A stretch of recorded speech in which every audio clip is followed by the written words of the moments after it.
Hi, my name is Jerry and I work with the Bale company, but not only that, I'm a commercial alfalfa producer from the Midwest. The nice thing, I've actually had 3 different liners simply because I've had 3 different balers. I started originally with small square balers, and that's what really sold me on the Bale skis. After that I got involved with a company and now I work for them also.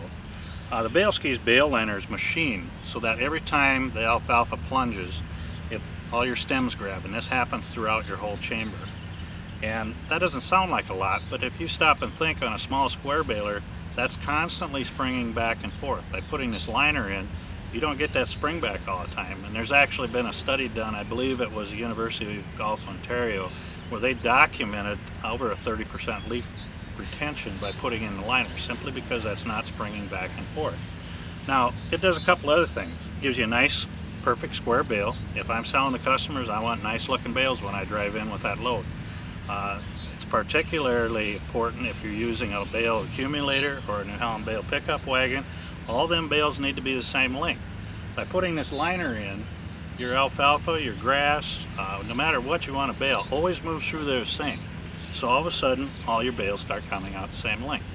The added advantage is by having that machining in there, you can lower your tension, get a nice tight square bale, and use a lot less stress. It takes a lot of stress off knotters on these small square balers. We've got people that bale wheat straw. They can get added weight in the bale.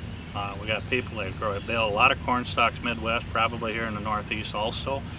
We've actually had people split out the corners on these big square balers because of buildup. They'll put these in there and it solves the problem. I had one gentleman tell me he had split the corners on his large square baler. He ordered one of our liners, put it in. He baled 1,500 bales without stopping. That's pretty impressive. Now, the other things that I'd like to cover is that this company is that confident of the product, which you can get it for not only your New Holland baler, your Case IH baler. You can go to your CNH dealer. You can get one for a John Deere baler, an Oliver baler. We even had a call the other day for a Model 65 New Holland baler, which I think was only built for 2 or 3 years by New Holland back in the early 60s. We have built the liner for that. So it's something, it doesn't have to be a New Holland baler, it doesn't have to be a Case IH baler. It can be an Oliver, it can be whatever brand, John Deere. You can go to your dealer and pick that up.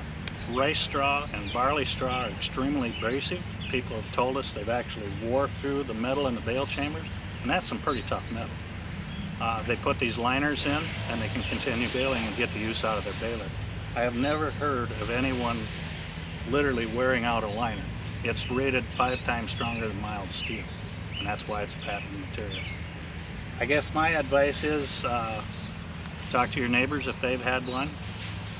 The company stands behind the product, and you don't have to be scared of putting one in. If you don't think after one season it's doing its job, you're able to send it back and get a full money back refund. Thank you.